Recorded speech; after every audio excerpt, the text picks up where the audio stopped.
Dobrý deň, milí diváci. Dovolte, aby sme vás pozdravili, aby sme sa vám predstavili. Ja som Michal Balko. A ja som Kristina Mikulova. Obidvaja navštevujeme základnú školu s materskou školou na ulici Milana Rastislava Štefánika v Hrontkách. Sme žiakmi 5. A triedy. A kto sú naši spolužiaci? Teda celá 5. A. Naša trieda sa v tomto školskom roku rozhodla vytvoriť projekt. Teda chceli by sme vás informovať o činnosti našej školy. Aby ste vedeli viac o tom, Čím naša škola žije, aké sú tam podmienky pre lepšie učenie. skrátka, chceme, aby ste s nami žili. Náš projekt vznikol na predmete vyučovania mediálna výchova. Dúfame, že naše nadšenie vydrží až do konca školského roka. Držte nám palce a staňte sa našimi fanúšikmi. Ahoj!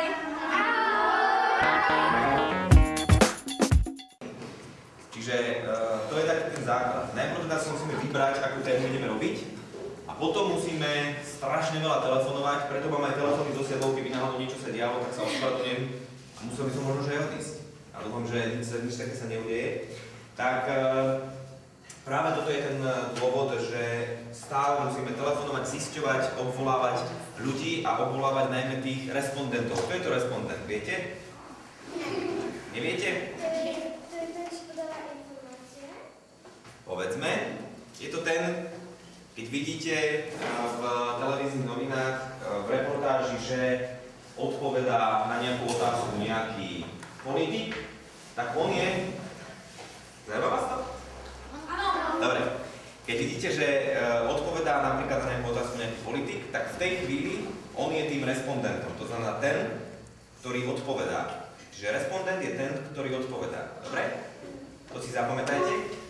A ten, ktorý sa pýta, je redaktor, novinár alebo žurnalista. No. A čiže my musíme najprv obtelefonovať ľudí, ktorí budú tými respondentmi, ktorí budú odpovedať na tie otázky, na ktoré sa my budeme pýtať. No a potom musíme behať po celom regióne, zháňať tých ľudí, kde sú, kde bývajú, kde sedia a tak ďalej. Potom si ich nahrať si k tomu ilustračné zábery, aby počas toho, kým rozprávame, mi nebola čierna tma, ale aby tam sa niečo odohrávalo. No a potom prísť do strižne a častokrát sa stáva, že televízne noviny začnú o 19. a naša reportáž príde do Bratislavy, posielame to cez internet veľmi jednoduchým spôsobom. Príde to do Bratislavy niekedy aj presne o 7, keď sa už televízne noviny začínajú, takže mnohým sa tam môžu pár skečky, či to stihneme alebo nestihneme, ale väčšinou to stihneme a stihne sa to odvysielať a je to úplne v pohode.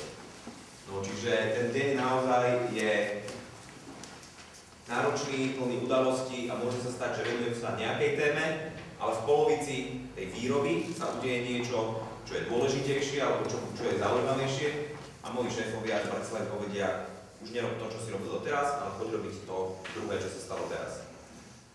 Čiže je to o zmenách, o prispôsobovaní sa a o takej flexibilite. Tak vyzerá deň. V triede 5. A sa uskutočnila beseda s redaktorom televízie Markíza Marianom Lechanom. Na besede sme sa mohli oboznámiť, ako to funguje v redakcii. Mohli sme sa napríklad dozvedieť, ako dostávajú informácie, ako treba spracovať reláciu, ako sa pracuje v teréne, ako sa robia rozhovory. Rozprával nám zaujímavé príbehy zo svojej práce. Dával nám otázky a keď sme dobre odpovedali, tak sme dostali nálepku s logom televízie Markíza. Na konci sme sa mu veľmi poďakovali, že bol ochotný k nám prísť a podeliť sa o svoje skúsenosti. Dovtedy sme si nevedeli predstaviť, aká je práca spravodajcu vo veľkej televíznej redakcii. Celá trieda odkazuje pánovi Lechanovi. Srdečná vďaka. Ďakujeme!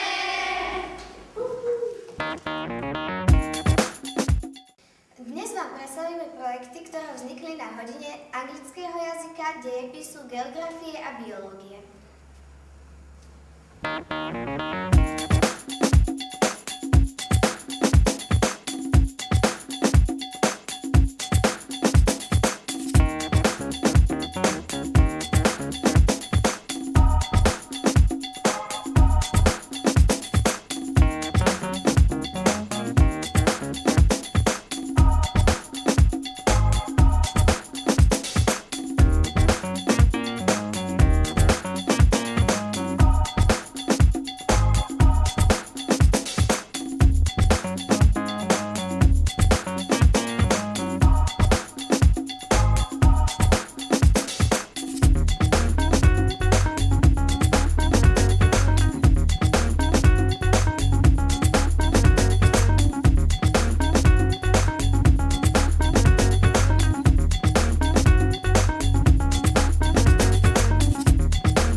Adam Futovec a Kristína Mikulová.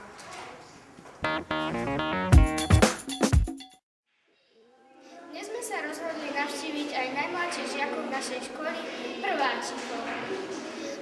Najskôr sa vyberieme do prvej A.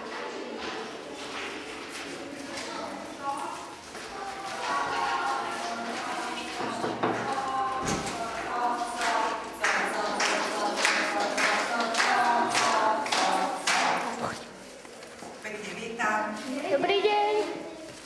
Chceli by sme sa opýtať zo pár otázok ohľadom vašej triedy. Tak predstavíme sa. My sme trieda všetci. Prvá.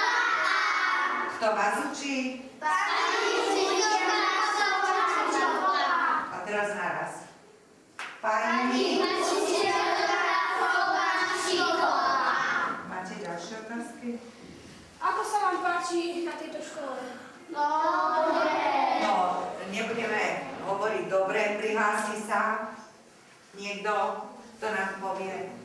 Rastio. Dobre. A prečo dobre? Sandra. Lebo mám dobrú učiteľku. A ja ešte viem prečo. Prečo? Rastio, budeš tam?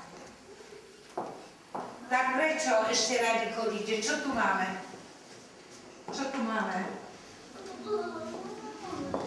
No ale to sú novinári, vy musíte odpovedať na otázky. Rastio. No, tak dobre sa majú. Ďalšia otázka. Ešte niečo máš? Čo si sa teraz naučil v tejto triede?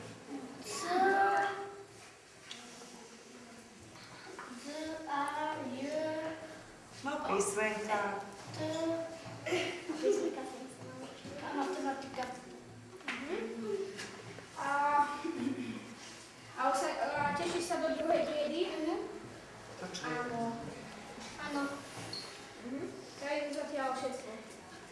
Pani učiteľka, ešte by sme chceli dať jednu otázku vám. Ako sa vám páči vaša trieda? Poslúchajú, alebo sú skôr takí neposlušní? No, ty sa teraz opýtal, že ako sa mi páči naša trieda. Tak naša trieda sa mi páči, lebo máme krásne nové lavice. Máme tu, tak myslím si, nové svietidlá. Cítime sa tu dobre. Mám šikovných žiakov, ktorí sú múdri, ale občas sú veľmi, veľmi urozprávaní a vrtia sa a vyrušujú, ale nebudem hovoriť kto, neprezradím. Dobre, ďakujeme vám za vašu pozornosť a vám, milí prváčikovia, prajeme veľa skúseností do života. A môžeme vám niečo predviesť? Samozrejme. Takže, poďte na koberec.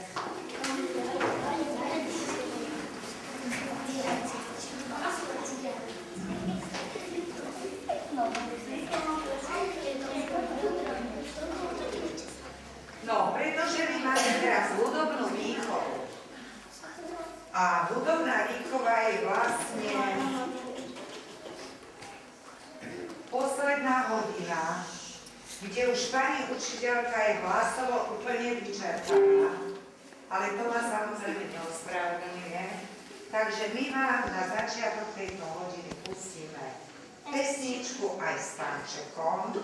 Takže, ak chcete, môžete sa kúpiť.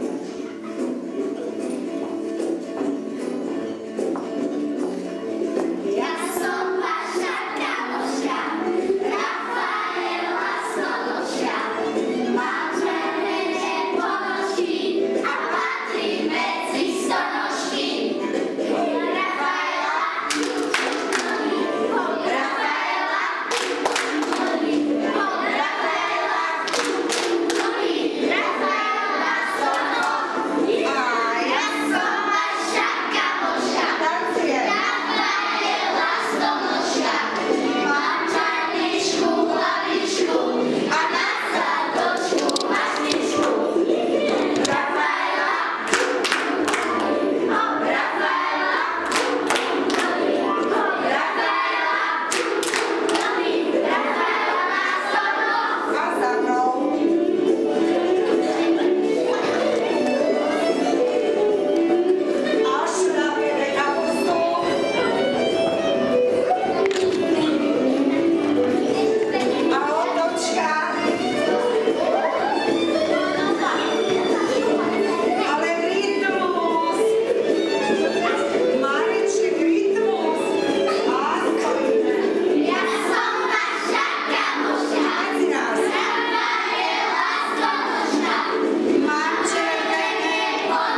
páči?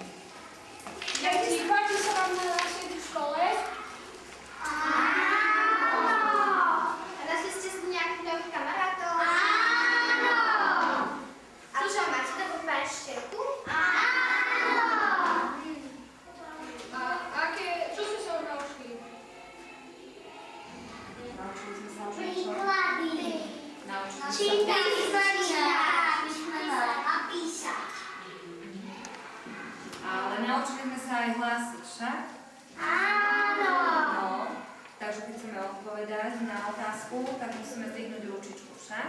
Nemôžeme sa prekrikovať. A aké písmenko ste sa učili? Učíme sa písmenko C. A dokoľko sa učíme počítať? Výborne. No. Aký predmet máte najradšej?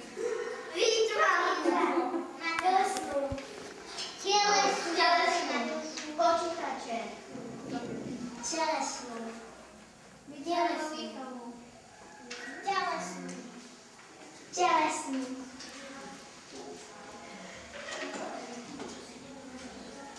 A teraz na veľké spontánne učiteľ. Ako sa vám páči naša trieda? No, mne sa páči veľmi, keď boli v septembri, keď prišli deti do školy, tak síce ešte nepoznali ani písmenka, nevedeli ani počítať, ale myslím, že sme na najlepšej ceste sa to všetci naučiť. Myslím, že všetci pôjdeme potom aj do druhého ročníka spolu, takže naozaj táto trieda je veľmi dobrá, len je príliš aktívna niekedy, ale čo niekedy je na škodu, ale niekedy je to na osob, takže sú dobrí. Musím ich pochváliť. No. Dobre, ďakujeme za vaše otázky a odpovede a dúfame, Že sa im bude dať, čak. No. A vy nechcete vedieť, čo ideme teraz robiť? No dobre, takže my robíme, teraz máme hodinu výtvarnej výchovy a ideme si pripraviť také čiapočky, pretože čiapočky už zimné nepotrebujeme. Už potrebujeme také trošku letné, síce vonku to vyzerá tak, že ešte potrebujeme zimné, ale aby sme mali trošku také veselšie čiapočky, tak si vyrobíme z papiera čiapočky. Deti si vyberú papier, takej farby, ako chcú čiapočku, takže si vyberú lakicu. No. A budeme teraz pracovať spoločne, dobre? Takže každý si svoj papier trehne na polovicu, preloží.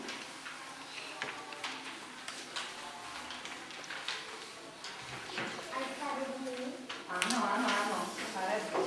Pekne si ho prelož na polovicu. Máme? Dobre. Máme? Čo nevie? Tak, dobre. Teraz. Jeden z roštekov.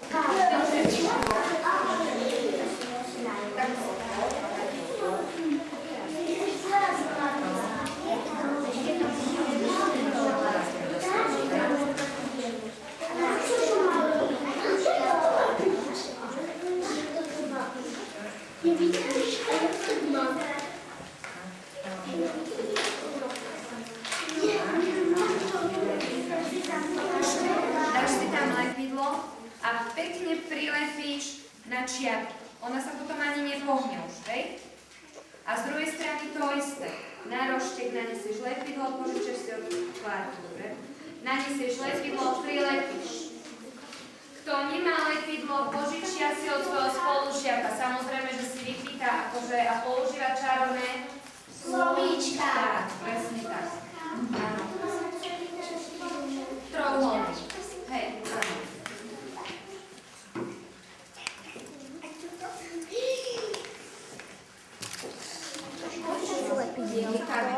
A usmiejte sa trošku. Ale deň pred svadbami, koľko ich požadal, každá odborila. Zaľahla ťažoba nad celou krajinou, zaľahla mrákava.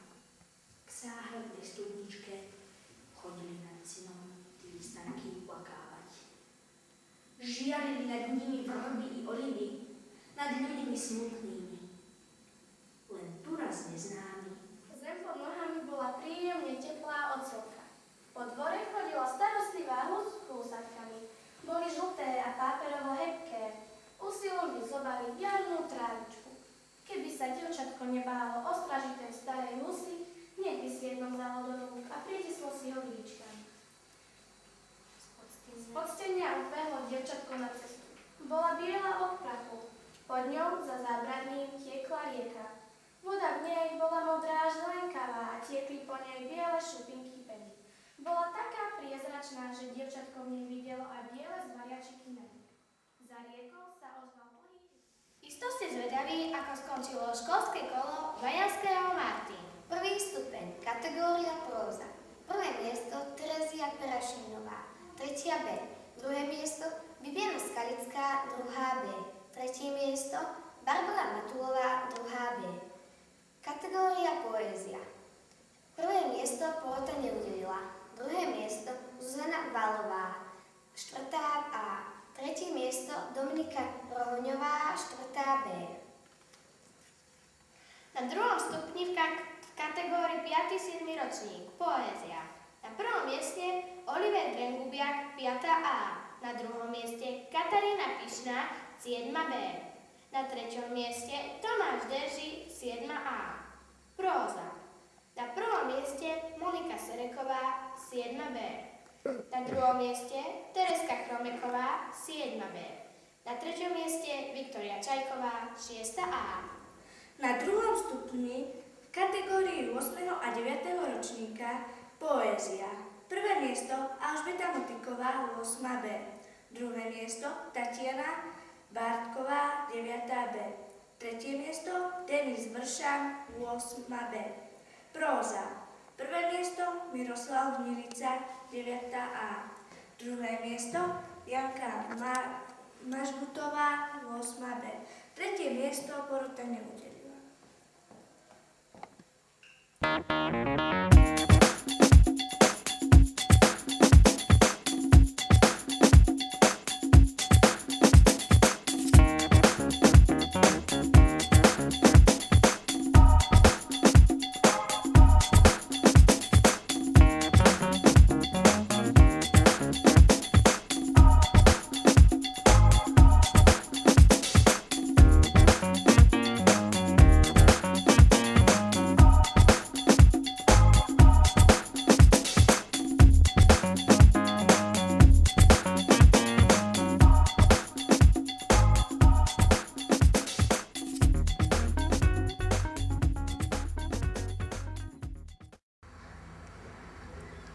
Toto je školské atrium.